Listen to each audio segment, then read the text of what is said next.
Well, hello. Welcome to Final Draft, or whatever you Final call it, boss. Final Boss Editing. Forgot the name of my screen. That's sad. So we're going to go through the Amateur Friday scripts today and see some good ones to talk about. So the first thing we'll do is we'll read all the log lines, pick two, read those two scripts, and then pick one of the winners. So they're all random this week, so this should be more interesting. All right. So guilt. After witnessing a murder, a crack-smoking loser lawyer tries to redeem himself by vindicating a teen prostitute wrongly accused of the crime. Comedy? No, it's drama. Okay. Well, that's a question. All right, Tent City, Arizona. Tent City. Joe Arpiano, 2013. Buttmakes in an infamous outdoor jail. Start a successful prescription pill ring while on work furlough. I don't know. That one seems kind of random. Yeah. Two brothers-in-law who hate each other must get along when their wives become pregnant. The couples are forced to move in together to save money before the babies arrive. That sounds funny. Pretty funny. After being left for dead, one of the most feared assassins must overcome brutal odds to bring down the head of the Japanese. That sounds pretty badass. I'm sorry. Anything with like extra mobsters and murderers. I'm being left for dead. Yeah, well, you know. What's the last one? An uptight USDA inspector and a new recruit investigate mad cow disease in a town where the school clown alumni with the Clown school alumni. where the clown school alumni with Beef? in a town where clown school alumni? What? That doesn't wait. Yeah, An uptight USDA inspector and a new recruit investigate mad cow disease in a town where clown school alumni with beef plot grisly revenge. That's a mouthful. With beef plot grisly revenge. Oh, where? With beef. The alumni from a clown school are plotting revenge. Okay, well. Because they have beef. Okay, what do you think? So, Pregnant Pals sounds good. Mm-hmm. Let's go for the Left for Dead one. The Ghost? Mm-hmm. Alright, let's do this. Alright. Bam. Well, no. Not into customer retention campaigns. Alright. Okay, well then I will go ahead and do we have the chat popped out? Close the chat should be popped out. I can see if anybody's. Oh, you can. Okay. Where is it at? Nope. If you're curious about anything we say, feel free to chat. We'll check it today. All right, let's see. Like flash or something when somebody says something. No, my computer's not that sophisticated. So we just have to check it. Yeah, we'll just have to check it. So, Pregnant Pals. All right, see the movement, see the black screen, and then we can check our chat every few minutes here. Nobody yet? Nobody's chatted. Ouch. All right. Pregnant Pals. No. Okay. Page 1. Written by Emmett Webb. Pete VO. Bam, bam, bam. I don't know. I guess it's good effect, but if I was a script reader, that would throw me off a little bit. Just kind of having something bold and off. Formatting, it's your choice though. But I would like if I was like working as a script reader like I used to, I would be like, oh no. But yeah, just a heads up. Formatting, your call. Page 1. Pete, but like the rest of it seems pretty normal, so then I can probably believe that. Pete and Kate Gurley's house, morning. Pete Gurley, 30, seizes his thrusting and rolls off his adorable wife, Katie. Pete is a decent-looking guy, but he has the confidence of a very good-looking one. I don't know how that is shown, so that's like another thing of shown, don't tell. I would much rather... I mean, you kind of say it in the dialogue, wow, I'm an impressive man, but that's his wife, so I don't know if they're joking or if he really thinks he's, like, impressive and, like, a badass. So find a way to show his overconfidence if you're gonna mention it, like, you know, without telling it, because I can't, like, I mean, there's no way that's visualized. He sounds pretty overconfident there. You can thank me now or later, either in a way, thank you, but it's his wife, like, I don't know if he's joking, Because like if it's his wife, like people would joke around but not actually believe those things were true. If it was like some random person he met and he was like, I'm a rock star, then like that would be without the risk of it being seen as a marital joke.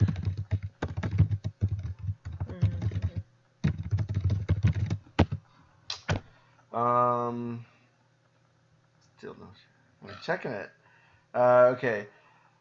Oh, you can thank me now or later. Either way, I thank you is in order. Katie hops out of bed, quickly gets dressed. She's petite, but her smile is a plus size. You need to get up. I need to ride. You need to get up. I need a ride. I'll be late for work. You need to, like, a lot of those things, like, that's not the most, like, normal sounding dialogue. Mostly it's like, get up. I need a ride to work. I'm going to be late. Like, a lot of, like, proper sentence doesn't always happen. And that's, like, the right way to say it, but, like, that doesn't always happen in dialogue. So, okay to have punchier.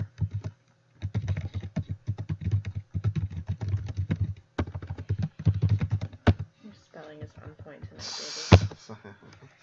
Sentences. Rest of it, benzene. Oh, shoot. Oh, well. I'm going fast. Whatever. And that's why there's spell check. Except on Notepad, apparently. An attaboy, nothing. Katie leans over and pats Pete on the head. Adequate work. Let's hope your sperm feel feisty. Well, that's good. That is showing me that they're trying to get pregnant and not telling me.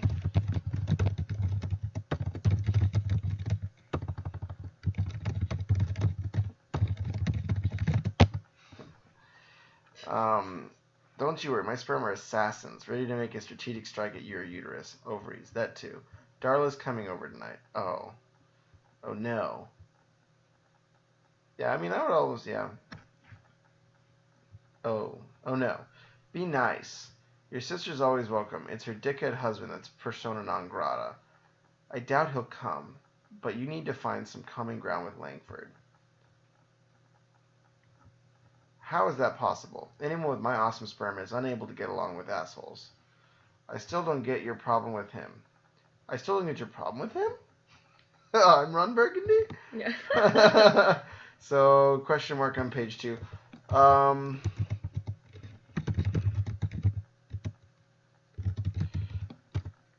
you're like, what's your problem with him? Yeah. Maybe that was like an original version and it got like edited and...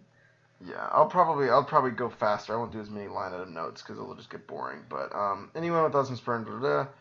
He's a bit quiet and a little standoffish, but nice. Can't a guy just not like another guy? Does there have to be a specific reason? He's a dick. A dick is a dick, and I can spot a dick from 1,000 yards.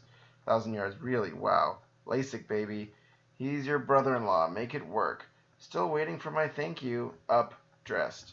God, I wish we could afford 2 cars. Oh shit, wait, maybe my Superman sperm now racing inside you can give you a list. Now, you're welcome.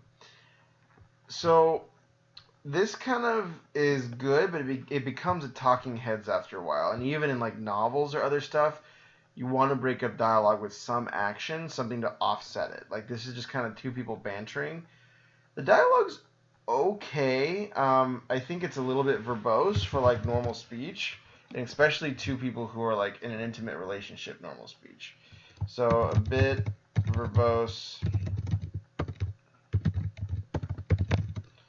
dialogue. Like they just kind of like are too loquacious. Like they'll be like, I still don't get your problem with him. He's quiet and a little bit standoffish, but nice.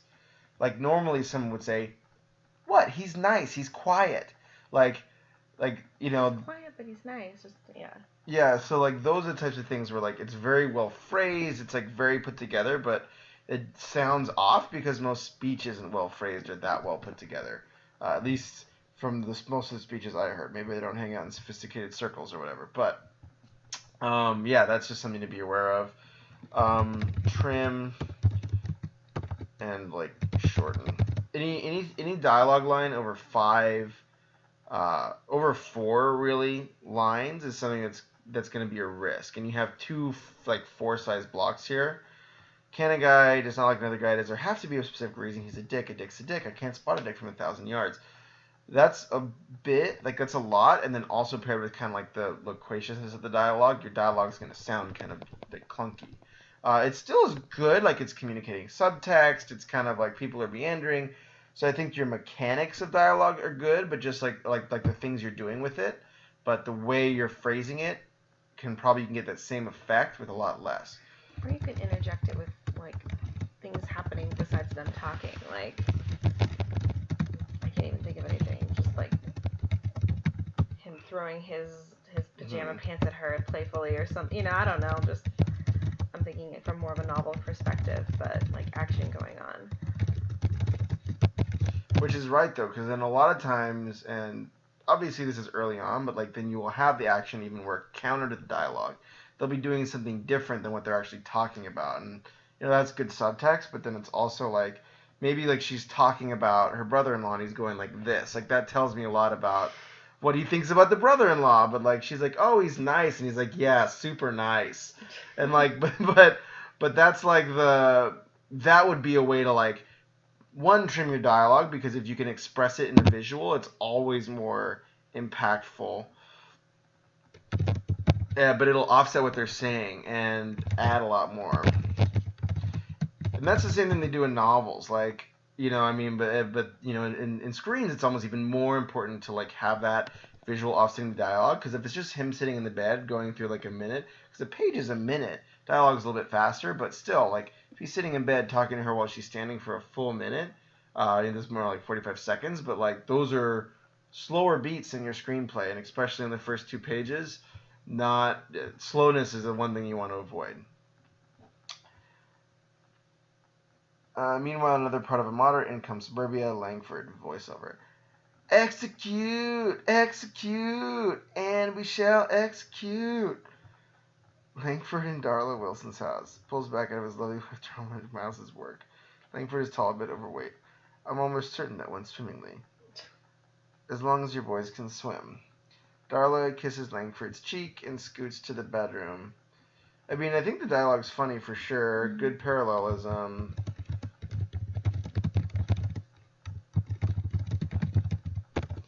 I think length is just like in like the way like I'm almost certain that went swimmingly as long as your boys can swim. Yeah. Like I feel like we get a lot of his personality just from that sentence. That he's a little bit more like British, perhaps proper. Darla, yeah. So good first line. It's very good. Or like I guess like very important for like the character development. That's the first thing you say. The first thing the character says very very important. Let's see if anybody's commented anything. Nope. Almost as certain that went swimmingly, as long as your boys can swim. Darla kisses Langford's cheek and scoots to the bathroom. Darla's a little taller than her sister. Same smile. I don't like you referring to them as my boys. It's crass, not to mention a lot of pressure. Sorry, honey. Maybe some positive reinforcement while we're in the act. I think while we're in the act, that's another example of like the line would be, so one, it's a really funny line, but it's dulled by being such a big line. Of course, that's probably an innuendo too, but I mean, maybe just like and more positive reinforcement during, like those types of things while we're in the act is like over describing. Like I think you have to trust your reader to be able to make some of those logical jumps off the humor. So like no hot water again.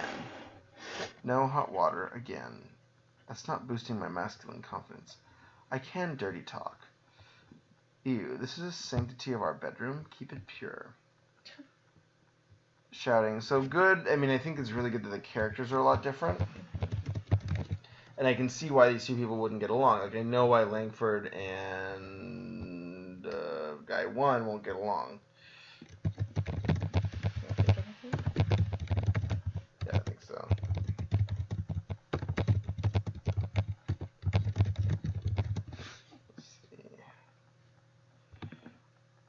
Pete. Oh, Langford. Ooh, another big block of dialogue. So, I mean, not boosting my confidence. Delaware said, now dress. Shouting, execute. That felt dirty. Shouting, execute? That felt dirty. Certain words keep me focused. Perfect. And you can execute tonight when we go to dinner at Katie's. Is Dummy going to be there? Yes, and don't call him dumb. I'm not going, and you're right. That word doesn't describe adequately his intelligence. Imbecile doesn't adequately describe his intelligence. He would put his... Stop. I'll give you $1,000 if I don't have to attend tonight. You don't have $1,000 to bet. Diabolical. That's good. We know that the problem is money.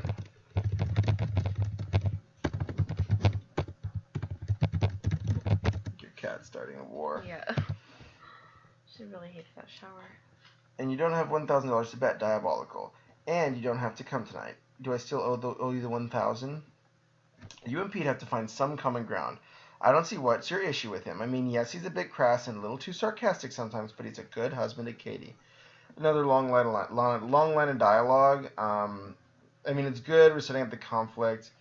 One thing that's going to be interesting later on is I want to see the problem between Darla and Langford and then Pete and his wife, and say, how will Langford and Pete becoming friends and being close solve their relationship problems? Because that's like the real thing, right? Is like in order for them to be, fully functional, be treating their wives better, they'll have to get to know each other better too, and then they will, because they've come together in that sense, they will be better husbands.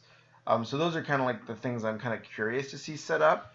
Right now, you have a really good setup for the husbands not liking each other, a good setup for the wives liking each other, but I want to see some sort of unresolved conflict in each couple that by the husbands becoming friends it will solve.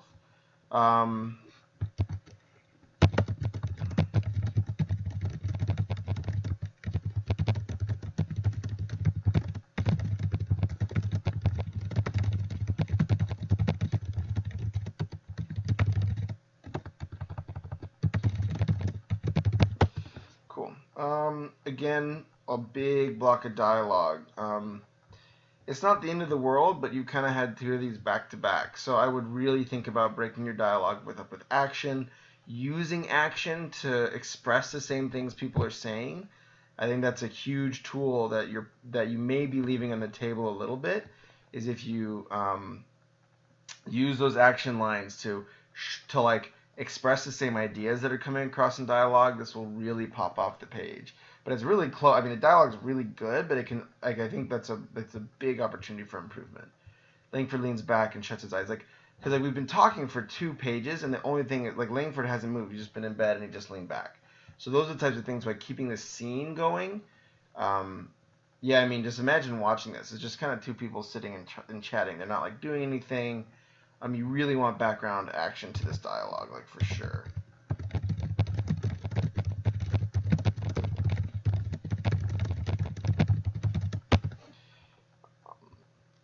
Can a man just not care for the cut of another man's jib? How is that unacceptable anymore in today's poor me society? Common ground, not too much to ask. Langford leans his head back and shuts his eyes. I do not want to share ground with that loser. Though, if we did it, it would be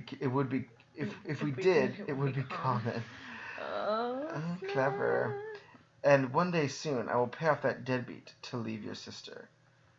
Have you thought more about asking Pete to invest in the business? I don't want his investment. I feel nauseous at the thought. Nauseated, probably? Nauseous. I guess I'm just bad at speaking right now. Probably need some water. I'm spoiled. Yeah. Got your back, sugar. I may not want it, but you need it. Next subject, please. Your conversation skills really are getting better. Your sarcasm skills need no improvement. Langford glances down under the sheet, smiles. I believe I'm ready for another execution. We need to work on your dirty talk. Yes, that sounded weird. Fast turnaround. Yeah, well, if he's been just sitting, laying back. I don't know. I mean, I think this is a good setup. I think these 2 scenes can be a lot shorter, or they can encompass more. The only thing I've found is that these 2 guys hate each other and their wives are pushing them to be together. I kind of want to see a general direction of what it's going to be at this point, like the forcing mechanism. I think it's going to come this next scene is what I'm guessing, but that would probably mean that these 2 scenes are, because these are just plain setup scenes, like pretty straightforward. They're trying for a baby. They both hate each other, and the wives don't want them to. So that's what I have so far, but that much information can probably be like tightened, which maybe is the dialogue techniques, or you can take these scenes, leave them long, and filter in more stuff that's going to be pushing me towards a bigger story going forward. I know. Feel free to chat if you have questions, or if you're like Jeff, this is the wrong assessment. I hate you. That's okay too. I say that all the time. Yes. Pete in his cubicle. It's a cluttered mess. He has his shoe off, and is inspecting at the bottom of it. Snarky coworker Carl stops by. Did you reset the passwords yet? Pete ignores Carl, studies the bottom of his shoe even closer. Hello, what are you doing? Pete sniffs the bottom of his shoe. It smells like dog shit. I may have stepped in dog shit, but I can't locate any. Damn it. Reset those goddamn passwords. I have to find it. There goes my afternoon. You're such an idiot. Take it easy. I'll reset the passwords. I just got here. I need a few minutes to get my bearings, take a sip of coffee, and now I have this dog poop mystery that needs solving. My whole routine is in flux. Thin ice, Pete. That's all I'm saying. What does boss, like, really take that? I'm assuming Carl's his boss. Snarky coworker. Okay.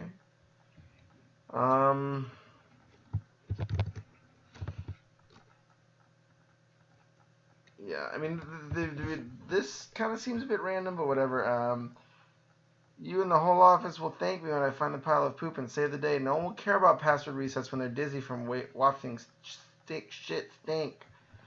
Pete's cell phone rings. Geez, trying to be a good guy here. Find a little dog mess. Save the day. I get grief for it. Pete checks the caller ID. It's Katie. Did you buy a dog that I don't know about? Katie smiles.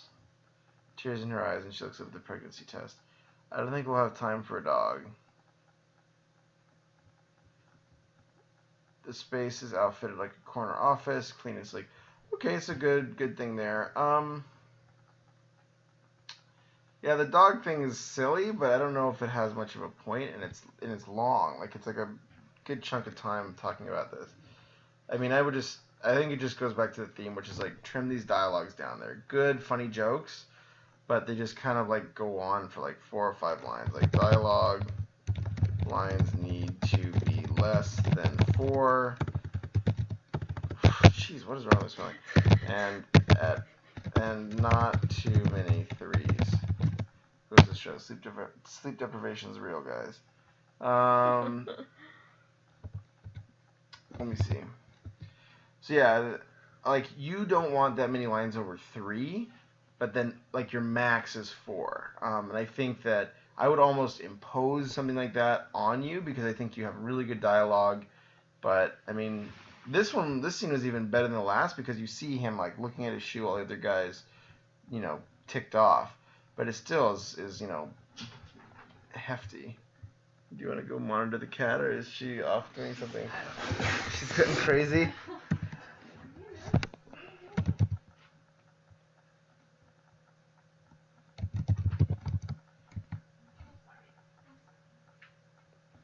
Okay. Katie smiles, tears in her eyes. She's pregnant. Yay. The space is outfit like a computer office, clean and sleek. A couple of high-end computer monitors on the desk.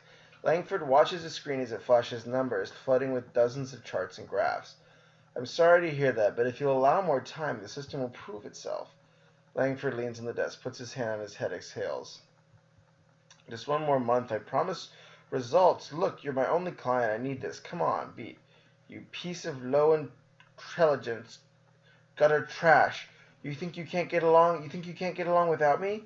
Beat. Hello, sir? Langford sits down his phone. Dagnabbit. I don't know. She just wants to be held, apparently. Right, you can just show that to the internet. For the one viewer. You can leave a comment on the awesomeness of the cat. Okay.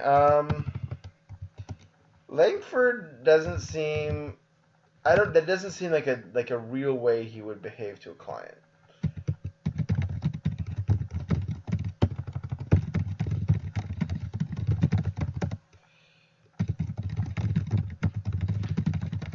mean, I think Langford would be the guy who works himself to the bone to like keep his clients, but I don't know if he would ever like break and yell at them. But maybe not. Maybe not. He watches the numbers flying across the screen and clicks off the program. The numbers stop. Langford lowers his head on his desk. The garage door clambers open. Sunlight and leaves float inside, putting a damper on the whole corner office vibe. Darla walks in, a huge grin on her face. Langford doesn't lift his head and mumbles, "I know the toilet, I'll call the guy, but these are my business hours. Maybe do it sooner or later. I hear morning sickness can come out of nowhere." Langford's head jolts up. He sees Darla's amazing smile. He smiles back while suppressing the stinking knot in his stomach. So I can't visualize him suppressing the stinking knot in his stomach. I would make that action visual, like he like turns away his monitor or something. He hugs her with a smile, and then once they're hugging, his face kind of falls, like with worry. Yeah. It was a good one. Cliche, but good.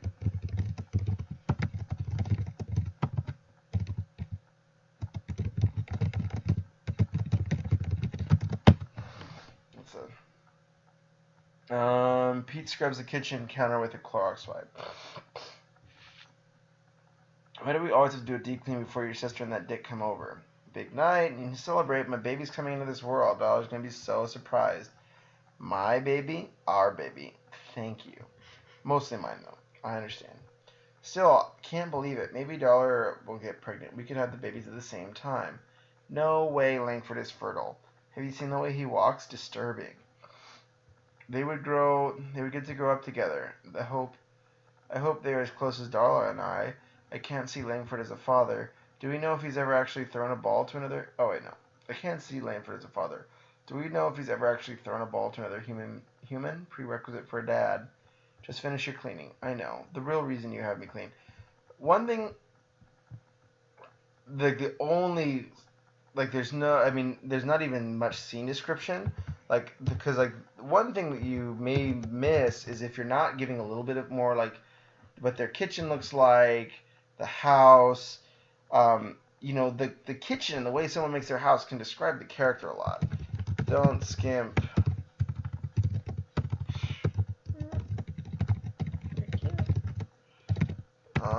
Give the kitchen, give it one line, or two per scene, and it can help deepen character. Like what does Pete's, man cave look like? That will tell me a lot about Pete. If there's football stuff everywhere, if it's all pool, if it's like, I don't know, microbrew, like that type of stuff is like, those are the really helpful details that tell a character. And then I actually forgot that they were cleaning, because we don't really reference cleaning except in the dialogue again. Like, whoa. That's a lot of dialogue. I mean, people in any medium you're doing, film, whatever, even like radio drama. One of my friends used to do those, and I would like read a lot of his stuff. They would always give anchors back into the scene, because the dialogue's good and your dialogue writing's solid, though it can be trimmed. But you do want to have like something that will anchor us back into the scene, because just people are human; they just forget they're in a world. There a little bit, but that's after. Works on a possible stain, yeah. But usually like parentheticals you kind of want to sometimes avoid. Not like in a bad, like he's doing it pretty sparingly, so he's fine. But like if you have such little action, you'll want to. That would be something you'd probably want to break out into an action. Parentheticals are more for like snarky or like like little character quirks that happen right with the line. So like the working on a possible stain doesn't have much to what he's saying. Mm-hmm. So like I would encourage him to break that out into another action line, because a parenthetical will usually closely reference like the line of dialogue. Like in Harry Potter, like he said with a sneer, like that would be like sneering, as opposed to like he was scrubbing the calendar or like the table and said. So like in a novel, a parenthetical will be like an adjective or like the way they said it, whereas in like that would be a parenthetical here, but then like action is what he probably wants, because that doesn't really reference what he's saying. Yeah. But that's more of a small thing. I don't know if that would get too stressed about that. Nope, that was just me. Oh. Feel free to chat if you're watching. I'm gonna do a quick I'm going to do a quick stream check here. See if it's going. Probably just nobody watching. That's true. Oh, we got a viewer. Yay. What up, homie? You keep it real. Straight out of Compton. That's where I know you're from. Anyway, so big chunks of dialogue here. Definitely want to break this up with action. Like I'm even running the risk of starting to skim because it's a lot. We need to grow up together. Hope they're as close as Darla. I can't see Langford as a father. Do we know he ever actually has a prerequisite? Just finish your cleaning. I know the real reason you have me clean. You can tell me. I like a clean home. Come on, honey, unburden yourself. So liking clean home is like one of those character traits that you could express in the scene and then have like this pristine, like organized house. And then later on when you have babies and there's messes everywhere, I'm sure that'll be a source of conflict. You can juxtapose how the scenes changed, and then the viewers will know that that's like something the character is going to get stressed about. So those are the types of things, like giving a little bit of time to scene description, giving that scene updates and like action and like how their actions are offsetting their dialogue can help a lot. Unburden yourself. Focus. They'll be here soon. Okay, I'll say it. Because you're worried Langford would judge us if this place isn't spotless. Not entirely true. Fuck him. He makes comments sometimes. It's his way. His way sucks. He's lucky I'm even letting him into my house. You're letting him? We let him. Did I say me? It's the fumes from these cleaning products. Be nice. He's having a tough time with work. I love it. I don't even know what it does. I don't even know what he does. He wrote software to help startups trade stocks or buy stocks or something. Whatever, he's a jerk and his business is a jerk. Finish up.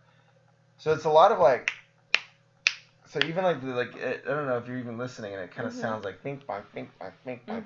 So like it's good dialogue and these are very well expressed characters, but you just have to break it up. Like I'm probably gonna tap out in a little bit just because it kind of is like dink donk, dink donk. Isn't bad luck to tell people you're pregnant so soon. I think I read that in Us Weekly. Their family. I don't buy into this in-law stuff, and you shouldn't admit to reading that. Why? I'm secure in my masculinity.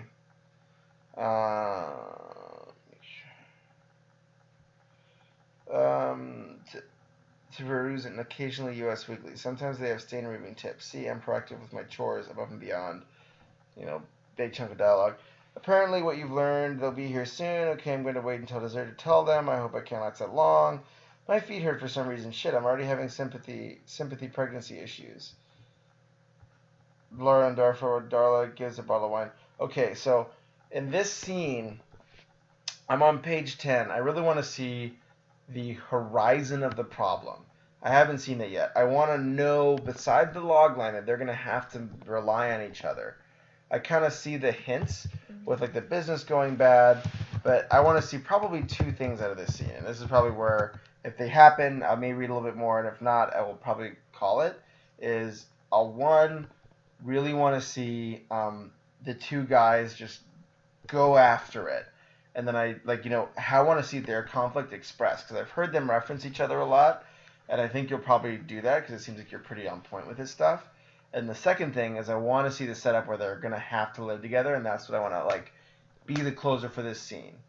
And you can probably even, I don't know where you're starting it, I haven't looked at it yet, but you can probably even start it late and already have them at the dinner table like, I think your business is dumb. No wonder it failed. Like, those are the types of things where you could cut in media res, late in the scene. I already know that they'll have conflict. I don't really necessarily have to see that set up.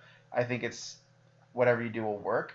But then that's kind of what I'm looking for, is like, I want to see these guys conflict really hard, and then I want to see that they have to work together at this point, because right now it's still been pretty like these two separate babies, which is fine, but like we're going to kind of want to get to that initial question, the big plot question, early or soon. Now, it'd be nice. They'll help you. We're family. Family supports each other. Pete can loan us the money, keep us afloat, and you'll get another client. You're so talented. I'm so proud of you. That's a lot. See? Dialogue. Less than 4. Less than 4. Or 3 is like, only 4 if you're like, man, I can't shorten this any further. Why do I have to bring a bottle of wine? You can't drink. You're with child. With child? Don't judge my turn of phrases. I'm annoyed. Sounds like he's your spirit animal. Thanks. Yeah. Thanks, baby. Supportive as always. I'm just kidding. Also, feel free to add comments if you want. Have any feedback on how we're taking notes. I'm actually really curious to see if you guys align with how I'm judging this. I want to surprise, and like especially with conflict, like Langford and the guy having action will make a big difference. So that'll be something I'm looking for. I want to surprise her with my announcement. A bottle of wine will throw her. Throw her? Does she assume you'll be pregnant whenever you come over without a bottle of wine? Yes. That's all that's going to happen is that moron will either drink 80% of the bottle himself or forget to put it out so he can drink it alone like a boorish alcoholic that he is. It's a cheap bottle. Dinner was an overcommitment. Stop. We're going to enjoy this moment, and I'm going to wait till after dessert to tell them. They'll have no clue. You should have said we were only staying for coffee or dessert, or just coffee, or a conference call. Couldn't you have just called or emailed her the news? I'm going to smash this bottle over your head. Darla knocks. Ouch. Moody already. Katie opens the door, and the two sisters lock eyes for about a half a second when they blurt out, I'm pregnant! The girls hugged, screamed, jung up and down. Preen and Langford nodded at each other. I have to be up early, so I can smell the Clorox once over. That's funny. It's good, yeah. I like the setup of them both willing to wait and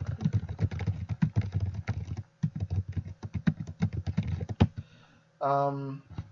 Yeah. One thing that's interesting is like the Pete guys are kind of funny and entertaining, but I really kind of want to see at least one or two like redeeming things that like make me really root for one of them.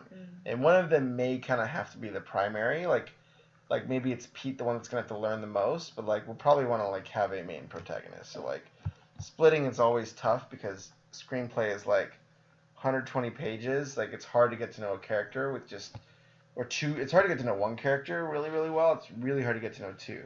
It's possible in situations like these because one of them is going to be the antagonist and protagonist, and they kind of share that role of being like your protagonist antagonist, but then you still just something to think about. That's something I don't even know a great answer for. It's just really hard.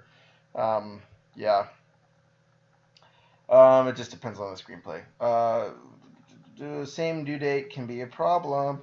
I know Mom's gonna lose her shit. Are you gonna find out the sex? I don't know. I kind of want to. I think we should. It's better for planning. Good point. Speaking of points, Darla nudged Langford, who's focused on the glass of cheap Pinot. Honey, don't you have something to ask Pete? No. Huh? Go ahead. We're family. Ask him. I have nothing to ask.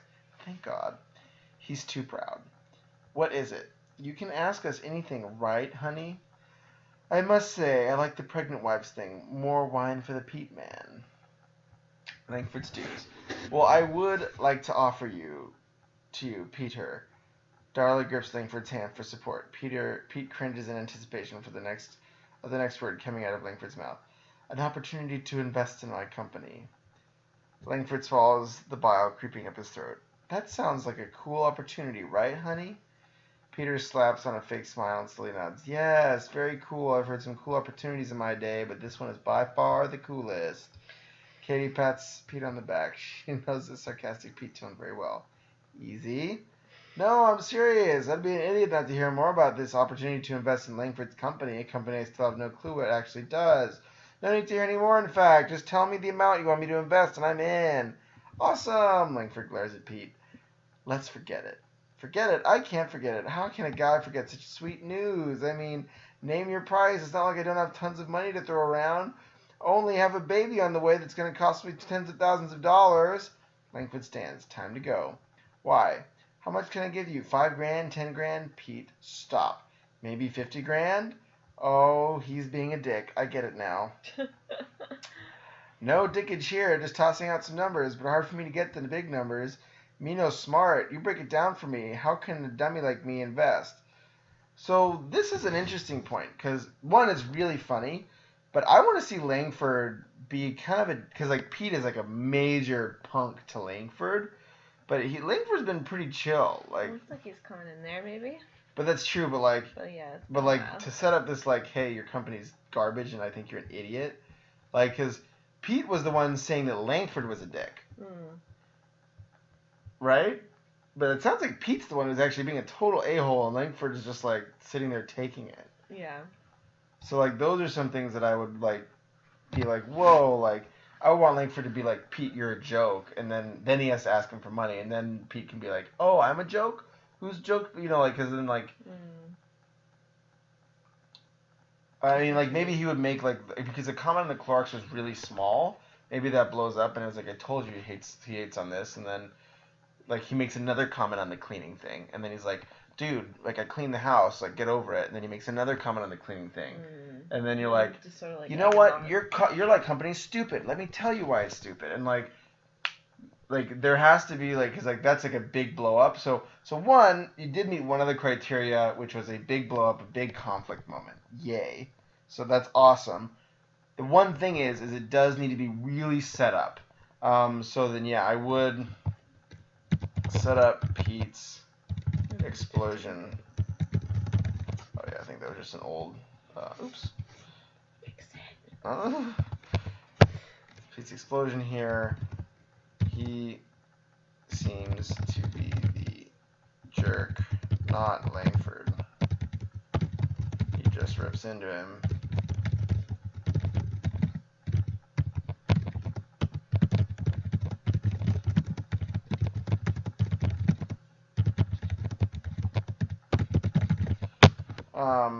Yeah.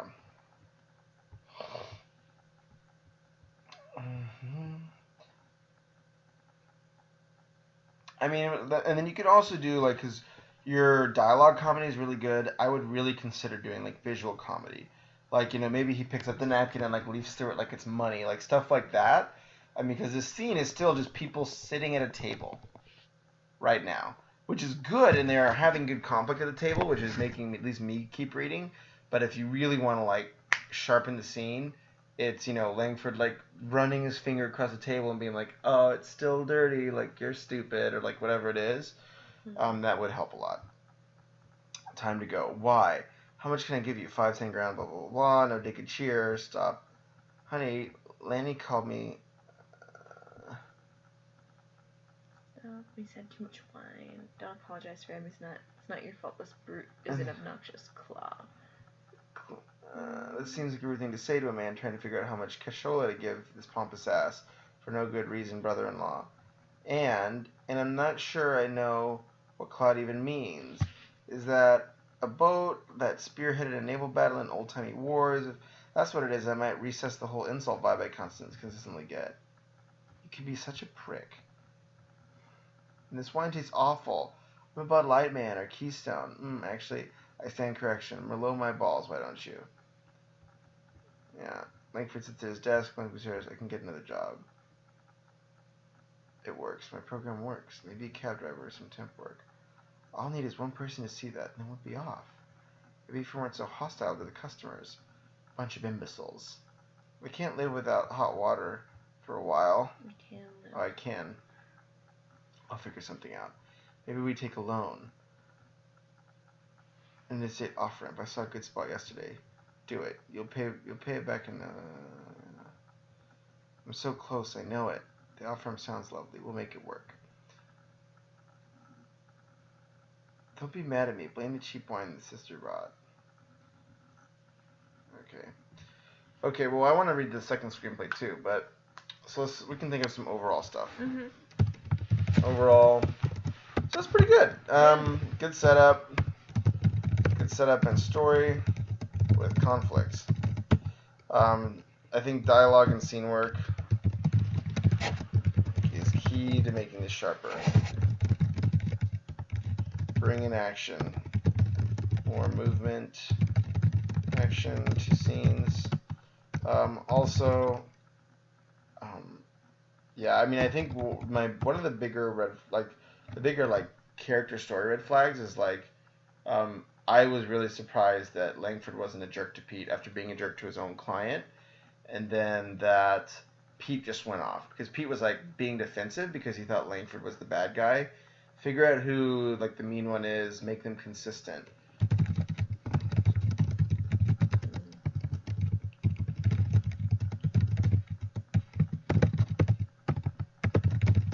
Like one person seems a jerk and the other person reacts to it, right? And that's like what it usually is misunderstanding is like he's like, oh, your thing's dirty, and he's like, oh, well, thanks a lot, like, you know, I did clean, and then he's like, oh, well, you didn't do a very good job, and like Like it's like, you know, because like some person's kind of has to be the first one to poke, and the other person like doesn't back down. The other one pokes harder, and he doesn't back down. And then the other guy comes way over the top. But like make the guy who does like the first little prod the same, and that will usually actually be your antagonist, right? Um, and then they both, you know, obviously grow together. But then we'll probably follow Pete more because he's the guy who's kind of getting the first like slap, and then he's like, "No, I won't give you money. You've been a jerk about my cleaning." That would help a lot. Yeah. It's legit. And I then wouldn't give somebody money if they complained about my cleaning. look at this mess. I'm just kidding. Gosh. Get Can out. I have the money? No. Damn it. Get out. Shut up. It's just all about you. Just kidding. Alright. No other notes. No chats. Ouch, guys. Just kidding. I'll just check and see if anybody's on the live right now. Nope. No. It's all good. Get the video and send it out. Alright. The Ghost, written by Galvin John. Do you mind if I crack the window? It is roasty toasty. It is cracked. Oh, You really? want me to crack them more? Oh, no, you're good. I'm just weak, I guess. You're just big old woman. Just a big old pansy. A big pansy. Alright. Script is registered with TSV. Unrepresented. Nice. UK. That's so excited. Maybe it is like a... Okay. Fade in. Exterior wooden window. I should put the title here. I'm actually really excited about this one because I love action adventure. So, please deliver. Please make it good. Don't make this strapping young man's night. Yes, I love good stories. In the middle of nowhere, the sound of nature, peaceful, deeper in the woods, a farmhouse, like a needle in a haystack, isolated. A black 69 Camaro SS, parked outside, a phone rings. Tell. Christian, extremely calm. Yes. Slavic accent. Have you ever had a problem with locust? Have you ever had a problem with locust? That's much better than mine. Beat. Oh, No. sorry. A dimly lit bedroom, curtains drawn, minimal furniture, disgusting creatures. You get one, you squish it with a boot, but when they arrive in packs, they're like the effing plague. And now I got a big locust problem. There's movement in the shadows, the back of a man doing chin-ups in the doorway, slow, disciplined. His body's covered in black and gray tattoos, a howling wolf on his back. He is Christian, also known as the Ghost. Also known as Jack. Oh yeah. I'm kind of interested. A phone rings and tell. Yeah. One thing is I would describe the beat, like, because you're taking up a full line, so like usually you can get away with like getting a little bit more visuals in. So like I would almost always avoid. It's an old convention, but I would almost be like the phone goes silent, like.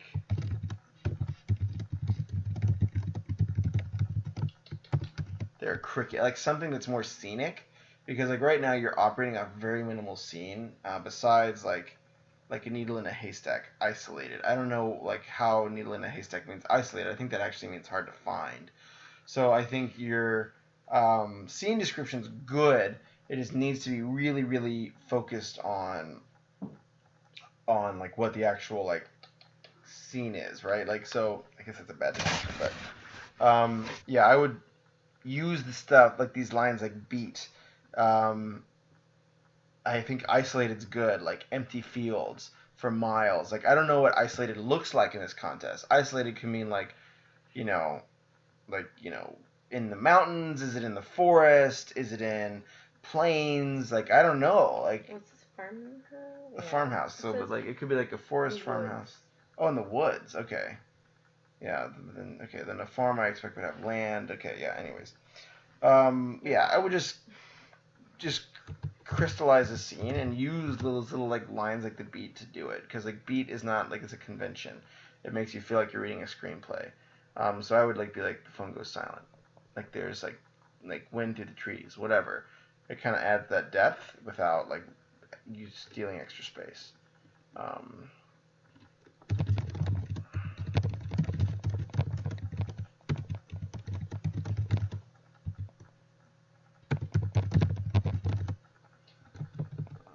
spaced on hyphen. Unfilled in. Dimly lit bedroom, curtains drawn, okay, blah, blah, blah, blah. There's movement in the shadows, the back of a man, okay, chin up to Christian the ghost. Sitting behind a granite desk, Roman Anatov, late 50s, smart, hair slicked back, smoking. I'm calling you because I need exterminator, someone invisible. Yeah, well done. My people tell me you are like a ghost, are you a ghost? Okay, Lena. You are like ghost. Is true? I don't know. Christian drops down. Yes. Good. Cracks his neck as we smash to. City that never sleeps. Lit up like a Christmas tree. One more thing. These locusts we talk about.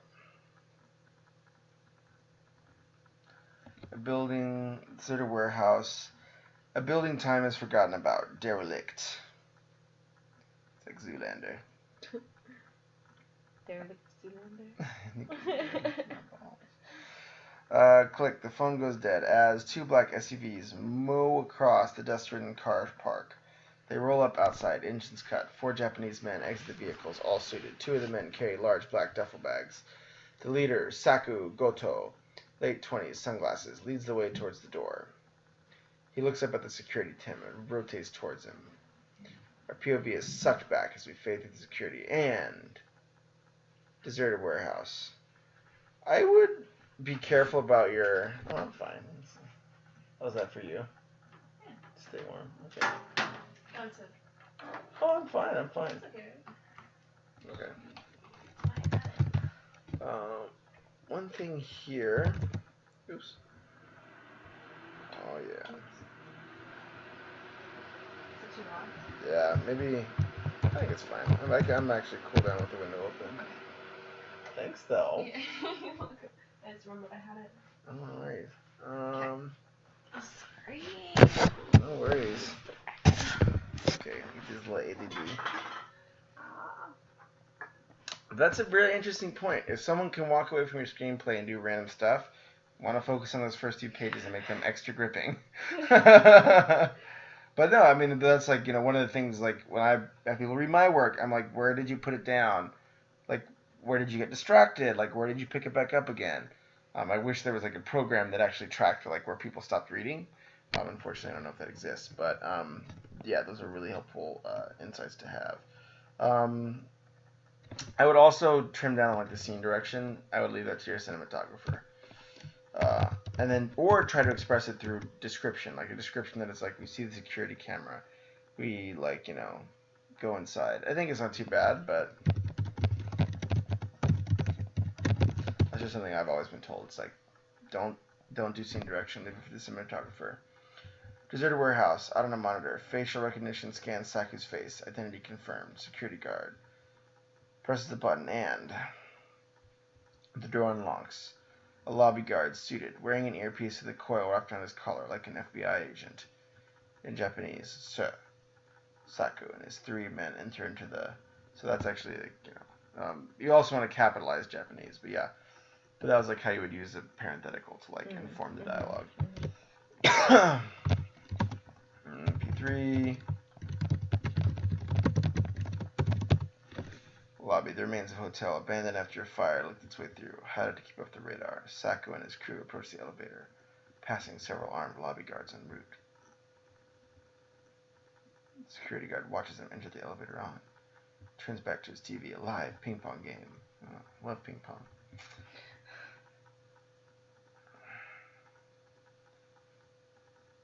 Ping, the elevator stops. Is that like to refer to the ping pong game? I don't know. The doors open. Saku and his crew step into the hallway. They proceed down the door, watched by the 2 door guards. Music. Hip-hop blasts out from outside the door. On Saku's approach, door guard 1 opens the door for him, followed by a nod of respect. Saku and crew enter into. Boom. Saku's office, like a rented office. A large space with the desk central. A minibar to the left. Cupboards down the walls. Cupboards. Cupboards. Yeah. Like I said, secret operations are a real thing. Yeah, I'll probably call it earlier. Like a rented office, a large space with the desk central, minibar to the left, blah, blah, blah, note counter, sporting through the thousands of dollars. So one thing to be aware of is this is a very traditional action scene setup. I think one of the reasons, even like, even like the way I'm having to force myself kind of like be silly to like go through it is like, not like be silly, but like I haven't seen anything too surprising yet. Like I like to set up this badass guy. I don't know what makes him distinct from all these other badass superheroes that are out there. This unique. I think especially with like the action genre, there has to be some kind of cool angle. Like I think the Yakuza is cool, but I've seen a million. Like I love like Japanese mobster movies, like they're great. But like I've seen a lot of them, and I think they're very very focused on like I think these like very like the poppy like action ones are you have to find something that sets it apart. Like if you think about this is like almost a comedy one, but like Kung Fu Hustle, well, like their big thing is like all these crazy dance moves and all these like stylized things, right? But this is like kind of the Bourne. It feels very Bourne Identity, but the Bourne Identity had that really cool turn where he didn't know he was this magical secret agent. So like the badass guy getting a phone call doesn't strike me as something that's gonna like. I'm waiting for that something new. It may come through, but like the guy's counting money. These are all scenes I've seen before.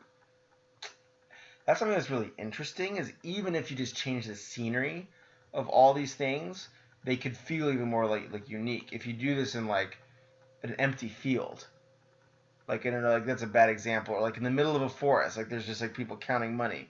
Like I would not know like why it's there. That's obviously completely random, but then that would obviously inspire more curiosity than someone going through like an office building and like counting money that like it's like, oh, it's the mob obviously, but like what the hell are people doing with like that, like even in Bad Boys 2, their first big opening scene was in like this like ghetto Louisiana like thing. I don't remember that, but like that's something that like this is like these are all good beats, the action's moving, but it's all action I've seen before, so it almost feels like it doesn't feel like it's moving because I kind of am like already know it's like what I'm kind of looking for. Like, I'm like, oh yeah, it's gonna be the guy's gonna come in, he's gonna smash some walls, he's gonna kill some guy, um, And then I also don't really have a character to root for yet. I'm kind of just seeing all these setup pieces, which is okay, but either the setup pieces have to be really interesting or the character has to be really interesting. So if we're not gonna focus on the character, you have to make the setup pieces like totally kick ass.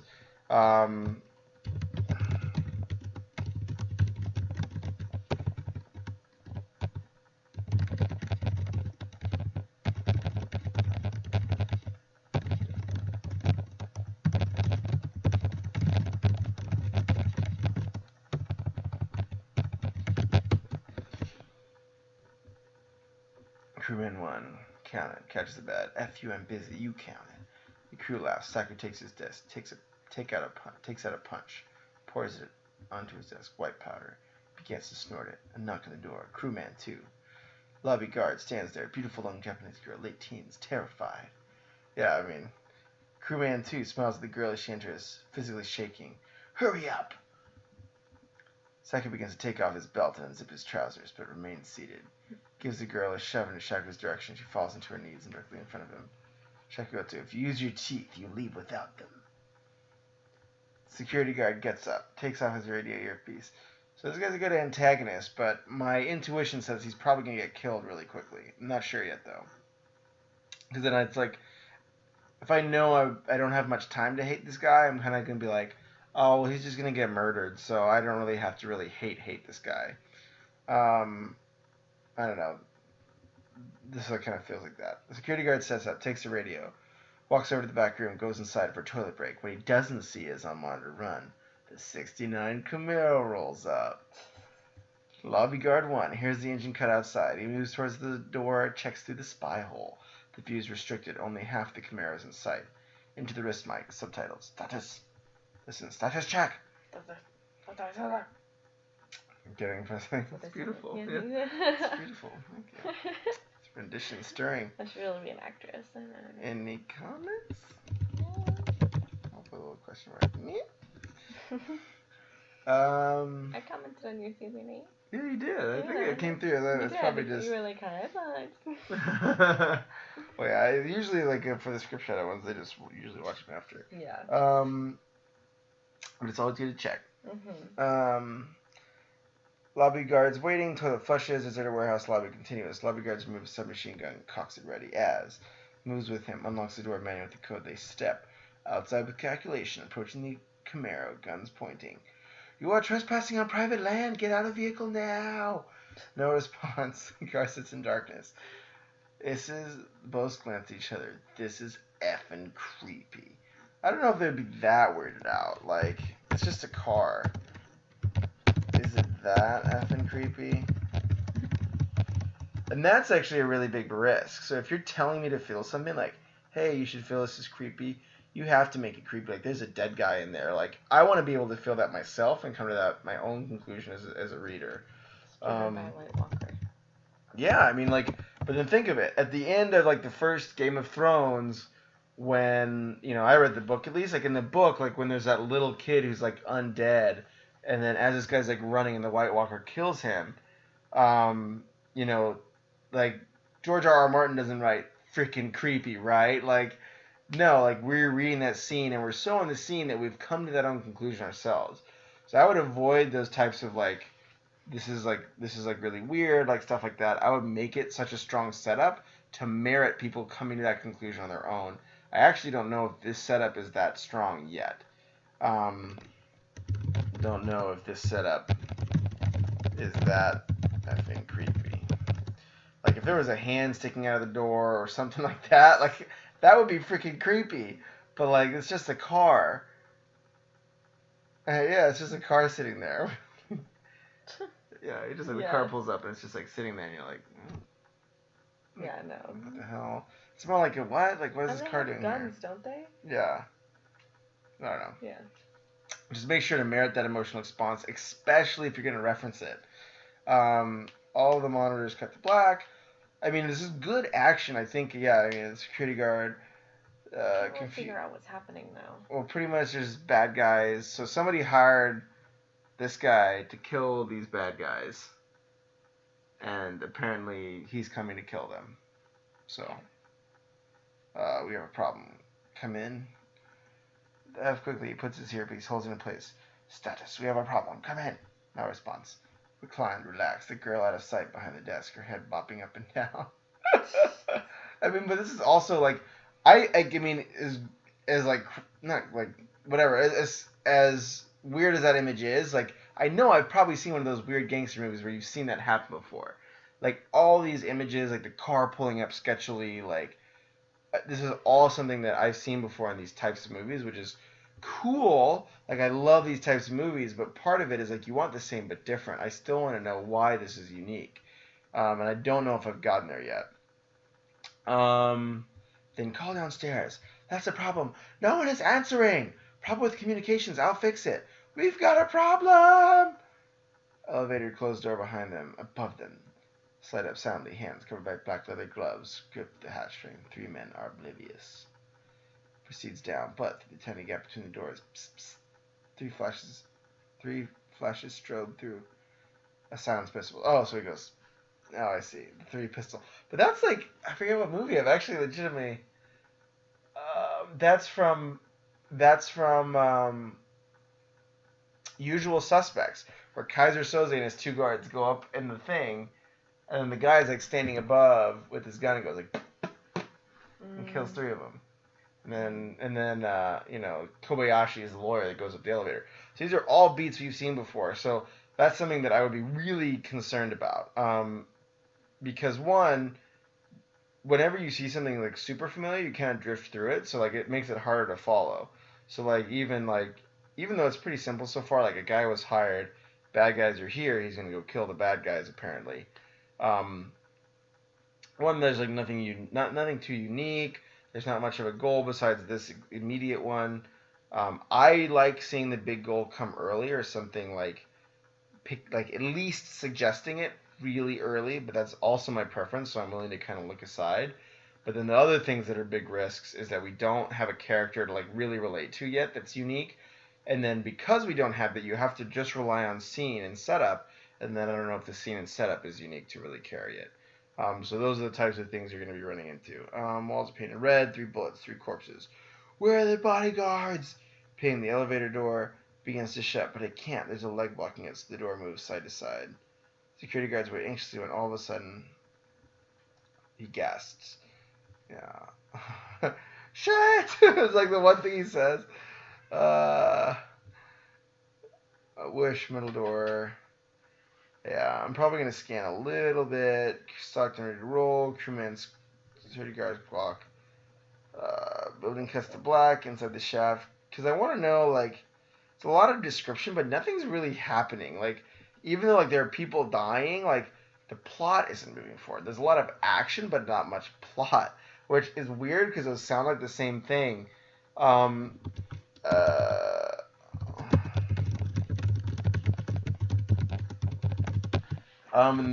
the difference is there's a lot of action, not much plot. Like, plot is something like characters I care about, like conflict, a goal, like something that I know is important and is at stake, something that I care about. I think one thing that's putting this at risk is I haven't really been given something I care about yet, or something that I can relate to. It's all these kind of not stereotypes, but like all these things I've kind of seen before, that I kind of don't really have much of a connection with. I have a bad guy that I know is probably going to die. I don't really care about Saku. I have a protagonist, or the ghost, that's only given me 1 or 2 lines. But we're at page 10, and, you know, I've just seen him kill some guys, not do it in a way that's, like, so badass and gruesome that I'm like, holy crap, this guy's crazy. Like, think of the, you know, like, what was it, the guy in Iron Man? He had those, like, 2, like, it was a superhero movie, but he had those, like, 2 electronic whips. Like, those are crazy. Like, I'm like, oh, God, even though that wasn't the best Iron Man movie. Or, like, Kill Bill, just, like, brutal, like... Like, at a wedding! Yeah. Yeah. Like, a massacre at a wedding. Like, but then he did this amazing thing where he, he did 2 things really well. He, one, had a character you related to, which was a bride who was slaughtered on her wedding day. And then 2, he had a unique scene, which was a massacre in a little chapel.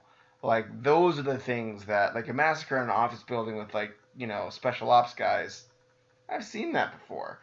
But, like, a massacre in a wedding chapel on this girl's wedding day, she's super excited. I have not seen that before. And that's because Tarantino's brilliant at saying, how do I do, like, because he likes action movies. He wants to do an action movie, but how does he do it different? He takes those same beats and puts them in a unique context, and he finds unique characters for it. I think the Ghost character is probably unique, but I haven't gotten to know him well enough to really care about him yet. So now you're going to be relying really heavily on context, which I don't think is really developed enough to sustain it. Yeah, at this point, I'm like kind of bored because it's so just like standard action scenes, and I still don't know anything about the main character. So at this point, I just don't care. Yeah, well, it's page 10. I'm also sleepy though, so. It's true. It's page 10. It's I'm well sleepy. I know it is well written, and I think it's just more like, I mean. I'm like, it's just shooting in offices and mobs, and I'm like, eh. Yeah, but that's interesting, because that's the thing, but. That's also not my favorite, like, genre, so that's part of it. But that's an interesting point too, right? Because then there's a lot of action happening, but it doesn't have weight. Like, yeah. I care about action when it's like Jon Snow. I know Jon Snow. I don't want him to get killed by. So you can have like scenes of like a freaking White Walker busting through the ceiling and like brandishing a freaking frozen sword, and I'm like, oh no, not Jon Snow. I know he's killed other characters before. I can't let this happen. Like, those are the types of things that, you know, make these action scenes mean, because like you love Game of Thrones, but it's action adventure. Yeah, I like well done action, yeah. And like Bourne, like you have this guy like waking up on a boat and like not knowing who he is. Yeah. Those are the types of things. So I mean, my overall stuff will be mainly that. You know, one is, you know, it's good writing. I mean, honestly, good scenes and setup and pacing. I think the things you want to really focus on are, you know, definitely just like go for unique. Can this be an action flick, but different and standing out? some way. You don't have to build a character early, but you have to build something early that's special. So either character, plot, or world has to be a strong, unique, like, difference for pulling me forward. If not character I care about, make it one of the others. Okay. Well, those are our reviews. Feel free to chat feedback, thoughts in Script Shadow, and we'll be happy to read them. And thanks again. Great work, both writers. These are really good screenplays, really well written. And our vote for today, who is our vote for? I liked the Pregnant Pals. Okay, so vote. Did I say two? Yeah, I think I actually agree. Okay. I was like, that's two because I said it. No, I agree. I think I do agree with Pregnant Pals. I think there are some opportunities for dialogue, but the story overall is really good. I think the other one, the scene structure is probably even a little bit stronger, but still needs something to be a really strong hook. The reason Pregnant Pals is still hanging on is because it has these really good characters. Langston's a snooty British guy, really funny. Pete's this like total bro down showdown. I want to see that conflict worked out, even if it's not done the best way possible. Like, even if, hey, he could work that conflict out better through more action, those types of mechanics. The character, because he's using characters to carry it forward. If you're going to not rely on characters to carry it forward, you have to have a really unique setup, a really unique world, or really unique characters. But I would really think about one of those other two things to emphasize a lot harder in this Ghost to make that really punch. So our votes for Pregnant Pals. Great job. Have a great night, everybody.